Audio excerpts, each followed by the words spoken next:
الحمدللہ رب العالمین والصلاة والسلام علی سید المرسلین اما بعد۔ کسی نے یہ سوال کیا ہے کہ کچھ مرد حضرات اپنی بیویوں کا خیال نہیں رکھتے، ان کا دل دکھاتے رہتے ہیں اور انہیں کوئی اہمیت نہیں دیتے، تو اس بارے میں اسلام سے ہمیں کیا تعلیمات ملتی ہیں؟ تو گزارش یہ ہے کہ نبی علیہ الصلوۃ والسلام کی احادیث اور قرآن پاک سے ہمیں یہی معلوم ہوتا ہے کہ اپنی بیویوں سے اچھا سلوک کرنا چاہیے۔ چنانچہ اللہ رب العزت قرآن حکیم میں ارشاد فرماتے ہیں وَعَاشِرُوهُنَّ بِالْمَعْرُوفِ فَإِن كَرِهْتُمُوهُنَّ فَعَسَىٰ أَن تَكْرَهُوا شَيْئًا وَيَجْعَلَ اللَّهُ فِيهِ خَيْرًا كَثِيرًا، کہ اپنی بیویوں سے اچھا سلوک کرو۔ اگر تمہیں اپنی بیوی بری لگے تو ہو سکتا ہے کہ ایک چیز تمہیں بری لگ رہی ہو جبکہ اللہ نے اسی میں تمہارے لیے بہت سی خیر رکھی ہو۔ یہ آیت بہت واضح ہے اس معاملے میں کہ اپنی بیویوں سے اچھا سلوک کرنا چاہیے۔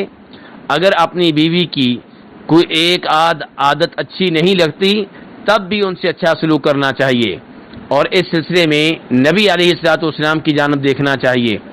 آپ ارشاد فرماتے ہیں خیرکم خیرکم لأہلہ وأنا خیرکم لأہلی، تم میں سے سب سے بہتر وہ ہے جو اپنے گھر والوں کے لیے سب سے بہتر ہے، اور میں اپنے گھر والوں کے لیے تم میں سے سب سے زیادہ بہتر ہوں۔ نبی علیہ الصلوۃ والسلام کی اس حدیث پہ غور کریں اور پھر مرد حضرات کو اپنے گریبانوں میں جان کر دیکھنا چاہیے۔ آج مرد حضرات اپنے دوستوں کے ساتھ تو اچھے ہوتے ہیں، محلے داروں کے ساتھ تو اچھے ہوتے ہیں، لیکن بیگم کے ساتھ اچھے نہیں ہوتے۔ بیگم سے گفتگو پیار و محبت سے نہیں کرتے، بیگم سے گفتگو اخلاق کے ساتھ نہیں کرتے، بیگم کا دل دکھاتے رہتے ہیں، اسے تانے دیتے رہتے ہیں، اسے برا بلا کہتے رہتے ہیں، اسے ٹوکتے رہتے ہیں، جبکہ پیارے حبیب علیہ الصلوۃ والسلام ارشاد فرماتے ہیں تم میں سے سب سے اچھا وہ ہے جو اپنی بیگم کے لیے سب سے اچھا ہے۔ پیارے حبیب علیہ الصلوۃ والسلام اپنی بیویوں کو بہت اہمیت دیا کرتے تھے۔ آپ اندازہ کیجئے کہ نبی علیہ الصلوۃ والسلام کئی دفعہ جناب عائشہ رضی اللہ تعالی عنہا کے ساتھ دوڑ کا مقابلہ لگایا کرتے تھے۔ ایک دفعہ آپ علیہ الصلوۃ والسلام نے جناب عائشہ کے ساتھ دوڑ کا مقابلہ لگایا تو جناب عائشہ آپ سے آگے نکل گئیں، کیونکہ اس زمانے میں وہ ہلکی پھلکی تھیں۔ پھر کسی زمانے میں ایسا ہوا تو نبی علیہ الصلوۃ والسلام آگے نکل گئے، تو آپ نے ہنستے ہوئے کہا، پیار و محبت سے کہا جناب عائشہ سے کہ عائشہ یہ میں نے آج تم سے بدلہ لے لیا ہے۔ تو اندازہ کیجئے کہ نبی علیہ الصلوۃ والسلام جو تمام انبیاء کے امام ہیں، تمام انسانوں میں سب سے افضل، سب سے اعلیٰ، سب سے مقدس، سب سے محترم، سب سے زیادہ عبادت گزار ہیں، اس کے باوجود اپنی بیویوں کا اتنا خیال رکھتے ہیں۔ صلح حدیبیہ کے موقع پہ نبی علیہ الصلوۃ والسلام نے ایک بڑے معاملے میں مشورہ کیا تو کس سے کیا؟ اپنی بیگم جناب ام سلمہ رضی اللہ تعالیٰ عنہ سے مشورہ کیا۔ تو آپ علیہ الصلوۃ والسلام اپنی بیویوں کو مشورے میں شریک کیا کرتے تھے۔ جناب عائشہ سے سوال کیا گیا، بخاری شریف کی حدیث ہے کہ نبی علیہ السلام گھر میں کیا کرتے تھے؟ تو جناب عائشہ نے فرمایا آپ اپنے گھر والوں کی خدمت میں رہا کرتے تھے، اور جب نماز کا ٹائم ہو جایا کرتا تھا پھر آپ نماز کے لیے نکل جایا کرتے تھے۔ پیارے حبیب علیہ الصلوۃ والسلام دودھ خود دھو لیا کرتے تھے، کپڑے کی سلائی بھی کر لیا کرتے تھے۔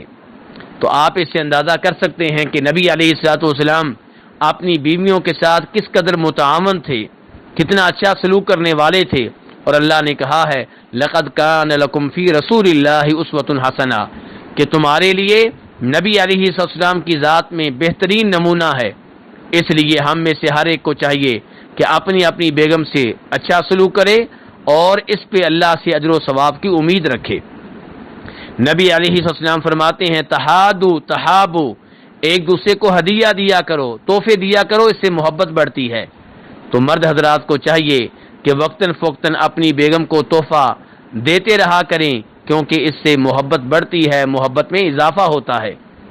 اگر کبھی عورت بیگم غلطی کر لے تو نظر انداز کر دیا کریں، معاف کر دیا کریں۔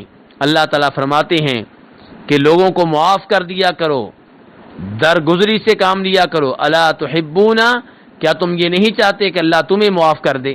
تو جب ہم یہ چاہتے ہیں کہ اللہ ہماری غلطیاں معاف کر دیا کرے، ہمیں چاہیے کہ کہ اپنی بیگم اپنے بچوں کی غلطیوں کو معاف کر دیا کریں اور ان کی غلطیوں کو نظر انداز کر دیا کریں اور برداشت سے کام لیں۔